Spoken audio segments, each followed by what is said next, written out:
Oi gente, e vamos para mais um vídeo da websérie Curtidas da Rochelle para o canal da Cur Cosméticos e Bem-Estar no YouTube.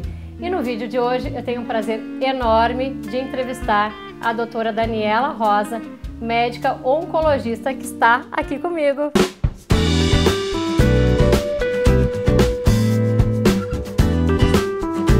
Gente, eu quero falar um pouquinho para vocês sobre a doutora Daniela, mas o currículo dela é tão extenso que eu vou precisar ler, isso que eu tô com o currículo resumido. A doutora Daniela tem mestrado e doutorado em Ciências Médicas pela URGS, pós-doutorado pela CAPES na Inglaterra, especialização em câncer de mama na Bélgica. Atualmente trabalha no Hospital Moinhos de Vento. É professora de pós-graduação em patologia da Universidade Federal de Ciências da Saúde de Porto Alegre. Eu disse para vocês, né, que era um currículo enorme.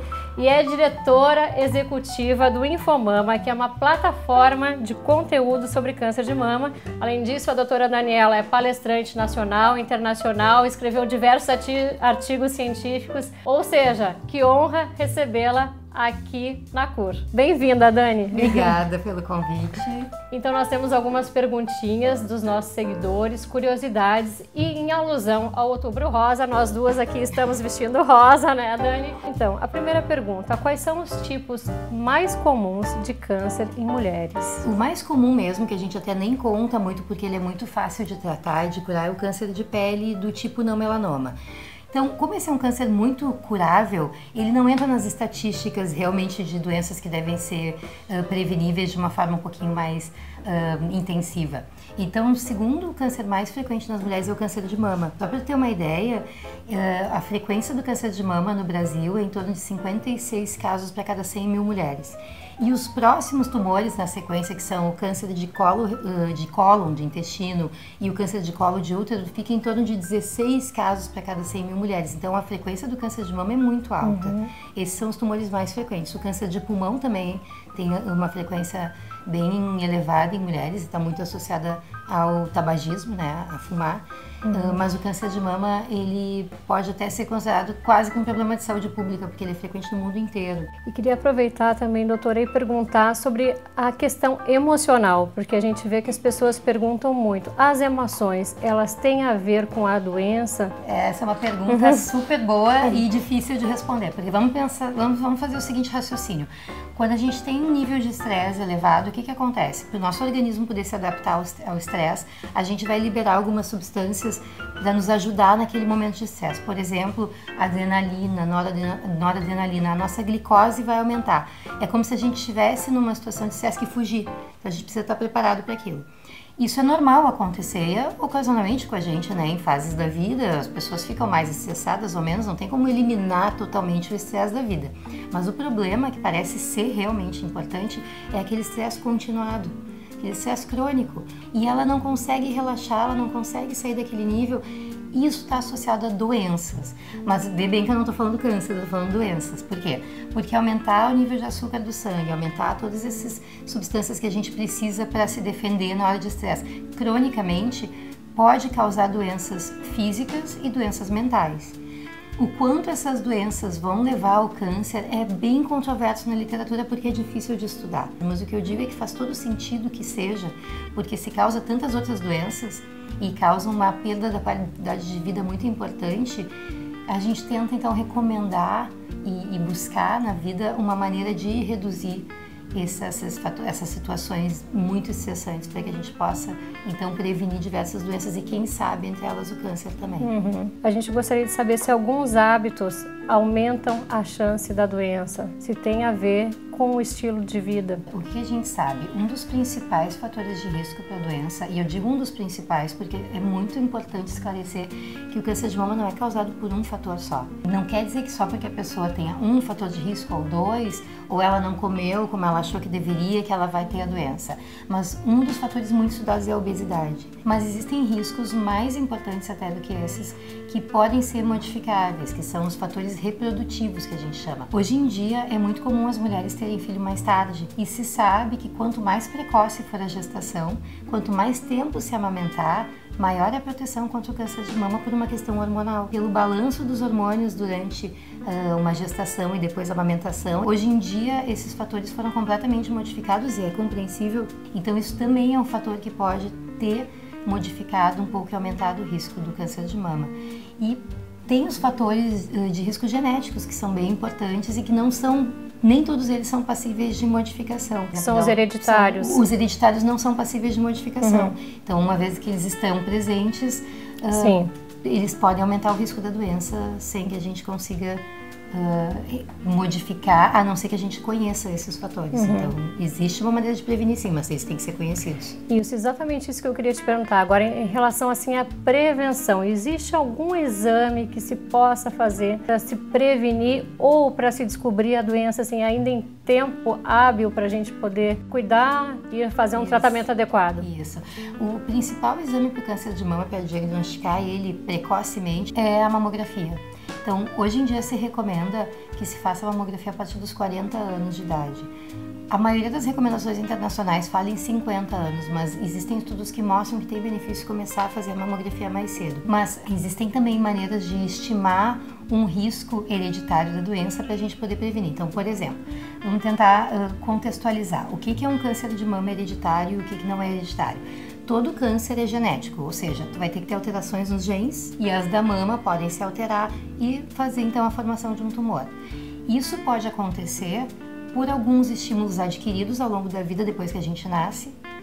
Obesidade pode agir nisso, exposição a fatores que a gente até não controla, dietéticos, poluição, tanta coisa que a gente não sabe ainda se a gente está exposto e que possa causar doença ou não. Esses fatores que a gente vai se expondo ao longo da vida, eles modificam a genética, o nosso DNA. Mas eles são adquiridos. Os fatores que a gente herda da família, que vão de geração para geração passando, são os fatores, então, hereditários. Se a gente conhece uma história na família que sugira que possa ter esse fator hereditário, então, por exemplo, na família daquela mulher teve vários casos de câncer de mama em idade jovem, 40 anos, por exemplo, ou antes dos 40. Não é só o mama que a gente tem que se preocupar, são outros tumores também. A gente tem que prestar atenção, bom, aquela pessoa talvez ela tenha que uma predisposição maior. Ela pode ter uma predisposição maior a ter câncer e ela pode prevenir câncer, não é diagnosticar precocemente. Por exemplo, eu adoro usar a Angelina Jolie, porque foi o que ajudou a popularizar o teste, mas o teste que se faz no exame de sangue para ver se existe uma mutação em determinados genes bem conhecidos, que no caso da Angelina Jolie foi o BRCA1 e o BRCA2. Se tiver alguma alteração naqueles genes, a gente sabe que a chance de ter câncer de mama é muito maior que a da população em geral. Todas nós estamos expostas a um risco de mais ou menos 8% de ter câncer de mama ao longo da vida. Quem tem a mutação nesse gene é pelo menos 60% de risco de ter câncer de mama, então é um risco muito alto. Essas pessoas têm a opção ou de ficar controlando para diagnosticar o câncer bem no início, ou de tirar as mamas, fazer o que se chama da mastectomia profilática. Então existem maneiras sim da gente prevenir a doença. Elas não são 100% eficazes, mas elas são muito eficazes. Mas a gente tem que prestar muita atenção e conhecer muito as famílias, principalmente de quem já teve a doença. E só salientando que o estilo de vida saudável ajuda muito, mesmo para quem teve a doença. Então sempre é benéfico tentar melhorar o seu estilo de vida para prevenir a doença ou para, uma vez tendo a doença, passar melhor pelo tratamento. E eu acho que é até também uma maneira de evitar o efeito rebote, né? Porque nós sabemos que existe esse efeito rebote, que também é uma preocupação muito grande das pacientes que já tiveram. Eu acho bem importante ter perguntado isso, porque eu gosto de desmistificar uma coisa que é o seguinte, eu digo no consultório, dificilmente a gente pode culpar alguém por ter tido câncer de mama, porque as pessoas se sentem muito culpadas. Elas dizem assim, tá bom, eu tive câncer de mama, o que eu fiz errado? Às vezes é independente disso tudo. Então, isso que as pessoas falam muito do efeito rebote, o medo que a doença volte, ela tem muito a ver também com a biologia da doença, não é só com a paciente. Então, eu acho que uma das maneiras de diminuir o estresse é parar de se culpar também, porque depende de vários outros fatores para uma doença como essa aparecer. Então, ter o diagnóstico de câncer de mama, tratar, ficar curada e conseguir ter um estilo de vida mais saudável e mais feliz, tudo isso ajuda bastante, mas nem sempre previne absolutamente o retorno da doença. Então, é um processo bem complexo esse, né? Que que envolve não só a saúde física, mas a saúde emocional também. Certamente. E uma pergunta que todo mundo quer saber, né? O câncer tem cura? Com certeza, o câncer de mama ele cura em mais de 90% dos casos. O que define a cura é o diagnóstico precoce. O diagnóstico precoce é detectar o câncer de mama quando ele está só na mama ou no máximo na mama e nas ínguas que tem embaixo da axila. Então, conseguir diagnosticar a doença nesse estágio, a chance de cura é altíssima. Pode voltar, em um percentual pequeno de pacientes pode voltar, mas a maioria está curada. Então, é isso que a gente tem que buscar. Isso é uma ótima notícia. E o Outubro Rosa tem muito a ver com isso, porque é bem interessante que durante o Outubro Rosa tem algumas pesquisas que mostram que aumenta muito o número de mamografias que são feitas, porque as mulheres vão ao médico, elas vão fazer sua mamografia, então a chance de diagnosticar a doença mais precocemente é maior.